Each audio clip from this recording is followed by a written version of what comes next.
안녕하십니까 애청자 여러분, 놀라운 부동산 놀부입니다. 자, 최근 보면은 서울은 좀 조용하고요. 지난주 통계를 또 보니까 경기권 강세가 지금 이어지고 있는 상황으로 파악이 됩니다. 그리고 중요한 점은 뭐냐면 전국적으로 봤을 때 하락 지역이 없다라는 게 제일 중요 포인트 같아요. 지난주에도 제가 한번 언급은 했는데 전국 상승장, 전국 불장이다. 예. 지금 여기에 가장 큰 원인은 뭘까요? 일단 임대가가 전국적으로 다 오름세를 기록을 하고 있기 때문에 이 눌려있던 매매가가 위로 올라가는 지역들이 상당히 많다라는 것이죠. 일단은 투자 수요가 진입하지 않는 지역의 특징은 전세가율이 높다라는 것입니다. 전세가율이 전국을 봤을 때 구축들 보면 거의 뭐 80%, 90% 육박하는 지역들이 상당히 많거든요. 이들 지역은 전세가의 움직임만으로 매매가가 크게 흔들릴 수 있는 그런 자리들이죠. 그 때문에 이 전국적으로 데이터를 보면 파란색 없이 다 빨간색, 분홍색, 흰색으로 표현이 된다라고 볼 수가 있겠는데요. 이 상황에서 우리는 고민이 굉장히 많을 겁니다. 전국적으로 올라가고 있다라고 하고 또 이 주식 같은 경우에도 뭐 지난주 계속 하락하다가 오늘 또 3%또 올라갔죠. 지금 이 서울의 주택 시장은 조금 조용한 편입니다. 임대도 마찬가지. 임대도 지금 막 나가는 게 아니라 12월 달 정도에까지 움직이다가 지금 그 이후에 중후반 그리고 1월 왔을 때는 좀 조용하게 지금 간단 말이죠. 일단 신임대적인 영향이 좀 크다고 볼 수가 있겠는데 이제 설 연휴가 지나고 나면 다시 본격적으로 움직일 확률이 굉장히 높습니다. 일단은 임대가부터가 지금 수요가 그때 일어날 수요를 받쳐줄 공급량이 거의 없는 상황이라고 볼 수가 있기 때문에 지금 당장에는 또 가격이 크게 움직이지 않는다라고 봤을 때 뭐 하락을 또 얘기하는 분들이 있을 텐데 전혀 저는 그렇지 않다라고 보고 있고요. 지금 상황일수록 오히려 높은 전세가율을 기록하고 있는 서울 안에 외곽이 아니라 서울 내부의 지역은 어떻게 해서든 여러분들이 마련을 해야 되지 않나라는 생각이 드는데 돈이 좀 없으신, 모자르신 분들은 뭐 어쩔 수가 없겠지만 지금은 솔직히 이 타이밍에서 봤을 때 두 가지 관점으로 봐야 되는데 내가 거주하면서 주택담보대출 받아가지고 거주할 집. 이 경우에는 뭐 주택담보대출이 서울 내에서는 많이 안 나오다 보니까 굉장히 한정적이겠죠. 구할 수 있는 지역이. 그리고 두 번째는 내가 지금 당장 거주는 못하지만은 미리 사놓는 경우. 그러니까 말 그대로 사놓는 거죠. 예, 갭을 활용해서. 이 둘 중에 하나를 골라야 되는 시점 같아요. 근데 어느 쪽이 더 나을까요? 오늘 거기에 대한 얘기를 좀 해보고자 합니다. 지금은 타이밍입니다. 타이밍인데 이걸 어떻게 잘 활용해서 나의 이익으로 극대화시킬 수 있는가? 여기에 대한 물음을 오늘 한번 여러분들과 나눠보도록 하겠습니다. 시청하시기 전에 좋아요와 구독하기 부탁드리고 하단에 멤버십 가입 해주시면 오늘 영상은 또 나눌 거예요. 이번 주에도 또 멤버십 영상 올려야 되니까 오늘은 맨 마지막, 오늘 주제 맨 마지막에 가장 애매한 금액이 있습니다. 3억에서 4억, 5억까지 이 정도 금액 가지고 어떤 결정을 해야 되는지 고민하시는 분들이 상당히 많더라고요. 일단 집을 사본 경험이 없으면은 첫 번째를 많이 생각합니다. 지금 내가 당장 거주할 집을 이 금액 가지고 구하려고 생각을 많이 하거든요. 전세를 끼워놓고 뭘 사놓는다는 생각을 아예 못해요. 그러다 보니까 나중에 이게 2년이고 4년이고 지나갔을 때 내가 그때 이 집을 사는 것이, 미리 사놓는 것이 훨씬 나았겠구나라고 판단하시는 분들이 워낙 많기 때문에 오늘 거기에 대해서 다시 한번 이미 여러 차례 제가 얘기했던 부분인데 다시 한번 좀 얘기를 해보도록 하겠습니다. 그래서 멤버십 영상에서는 이 3억에서 4억 정도로 어느 지역이 괜찮을 건지 좀 민감한 부분이잖아요. 지역을 제가 또 언급을 해야 되니까 단지 몇 가지를 좀 골라서 멤버십 영상으로 따로 올리도록 하겠습니다. 그럼 오늘 주제, 지금은 살 집이 아니라 살 집을 구해야 한다. 지금부터 시작하도록 하겠습니다.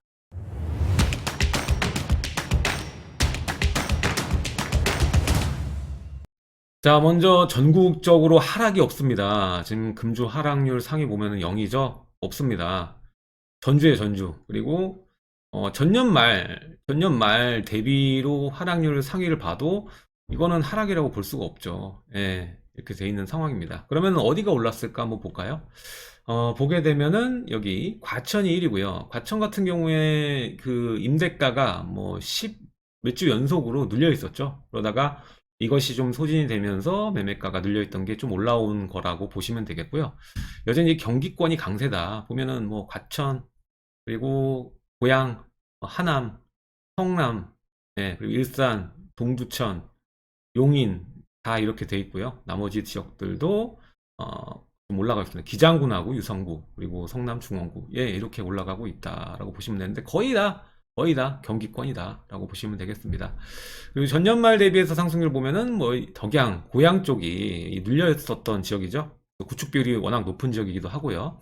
그러다 보니까 거의 뭐 상위 대부분 지역들 차지를 했었고 6%가 넘게 상승했다라는 지표가 이렇게 보여지고 있습니다. 눈에 띄는 건 또 의정부도 올라와 있다라는 것이죠. 예. 그래서 못 올랐던 지역들이 많이 올랐고 다른 지역들 보게 되면 뭐 수지 같은 경우나 뭐 이런 지역들은 트렌디하게 계속적으로 또 올라온 모습 볼 수가 있겠습니다. 과천이 또 이제 거의 4% 정도 올랐고요. 전년 말 대비해서. 자, 지금의 오늘 문제는 뭐냐면 거주할 집이냐, 내가 주택담보대출 받고 거주할 집이냐, 아니면은 전세를 놓고 미리 사놓을 집이냐, 이게 오늘 주제잖아요. 자, 이거를 우리가 생각해 볼 때, 이번에 그 부정 이전 타이밍이다. 뭐, 이제 얼마 안 남았다고 제가 말을 했는데, 이 임대 입법 때문에 아무래도 이 올해도 마찬가지로 전세가 급등은 좀 높게 일어날 수밖에 없다고 보고 있고요. 일단은 시중에 도는 물량들을 보면은 최근 조금 늘긴 했지만 작년에 이맘때와 비교했을 때는 부족한 게 사실입니다. 그래서 수요자를 받쳐주기는 어려운 물량이라고 판단이 되거든요. 그래서 구정 이후에 본격 이사 처리 도래하게 되고 그리고 또 하나 이제 매매가를 자극할 수 있는 부분이 뭐냐면 지금 재건축 단지들이 꽤 많이 올라왔단 말이죠. 제가 2021년에는 재건축 단지를 좀 주목해서 봐야 된다라고 말을 하기가 무섭게 지금 선거 이슈를 받아가지고 지금 재건축 단지들도 꽤 많이 올라왔어요. 그래서 선거 이전에 우리가 봐야 될 거는 뭐냐면 지금 이 시기에는 이제 개발 관련된 것 그리고 제도 완화 관련 이슈가 계속적으로 빵빵 터지거든요. 대부분 이제 복합 시설을 개발하는 것과 주민들을 위한 시설들을 내놓고 그리고 서울이다 보니까는 그동안 지지부진한 이 개발지와 교통에 관련된 부분이 여기에 속한다고 보시면 되겠고요. 또 제도 완화 보면 요즘에 용적률 얘기가 굉장히 많이 나와요. 예전에 제가 1년 전만 해도 이제 결국에는 손댈 게 용적률밖에 없을 거다라고 말을 했는데 그때는 댓글에 막 욕을 많이 쓰시더라고요. 지금도 빽빽한 닭장 같은데 뭘 더 높이지느냐 그랬는데 만질 게 그거밖에 없거든요. 그러다 보니까 이제 35층 룰을 또 푸네 마네 그리고 지금 뭐 확실히 된 건데 이제 역세권에 대한 그 거리 이거를 더 확장시키는 것 뭐 이런 것들이 얘기가 많이 나오죠. 일단은 역세권을 확장하게 되면은 뭐 상업지나 이런 그 비율도 높일 수가 있거든요. 그렇게 되면은 결국 용적률이 아주 크게 풀리게 됩니다. 그래서 거기에서 또 공공에 그 기여할 수 있는 물량을 뽑아낼 수도 있을 것이고요.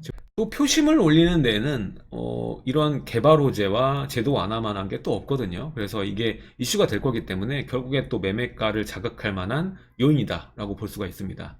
일단은 지금 큰 틀에서 보면은 서울은 가장 큰 그 저항점이 페널티가 대출 관련입니다. 그래서 15억이라는 그 구간이 있기 때문에 앞으로도 당분간 계속적으로 이 올라가는 폭, 수익률 면으로 따져보자면 중저가 단지의 인기는 계속될 것이라고 보여지고 있고요.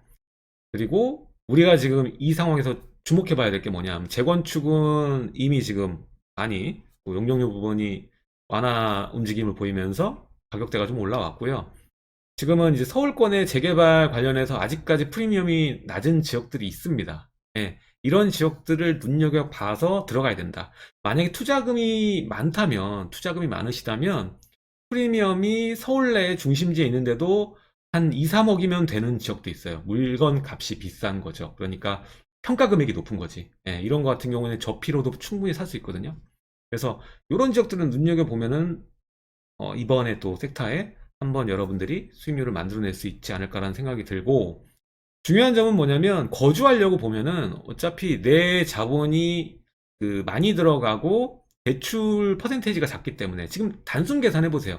전세가를 보면은 거의 뭐 서울에 아무리 낮아도 한 50%에서 70%, 뭐 80%가량 올라가 있는 지역들이 있습니다. 근데 나는 주택담보대출로 40%만 가지고 간다? 그럼 단순히 계산했을 때도 수익률 면에서 어떤 게 나을까요? 그쵸? 그러다 보니까 거주하려고 보면은 내가 고를 수 있는 주택이 너무 없기도 하고 나중에 수익률 부분으로 봐도 낮을 수밖에 없는 거예요. 예, 그런 동네로 갈 수밖에 없으니까.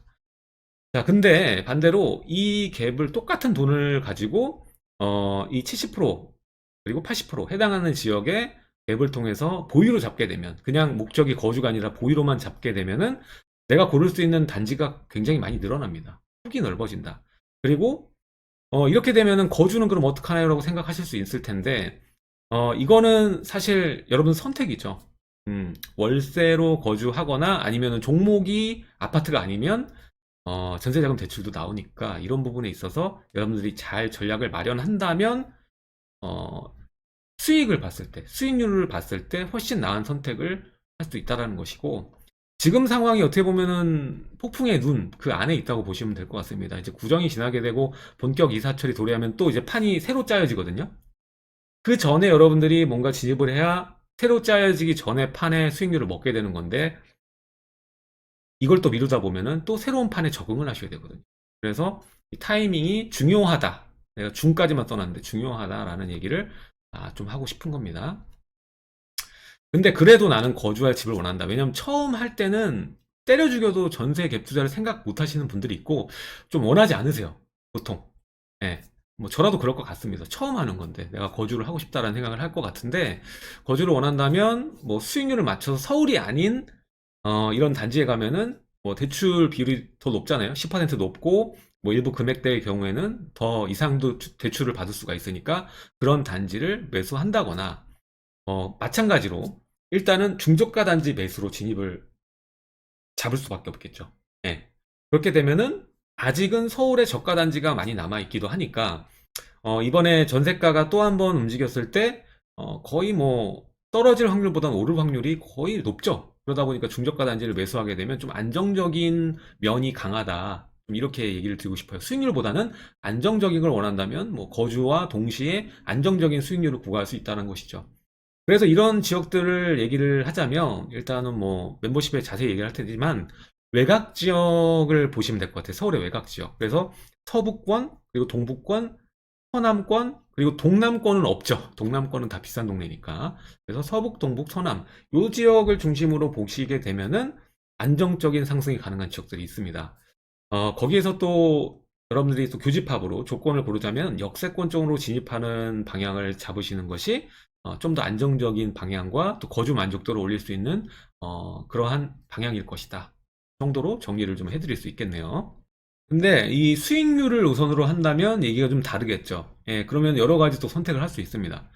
자, 일단은 재개발 지역, 재개발 지역에 투자를 하고 본인은 이제 월세로 거주한다.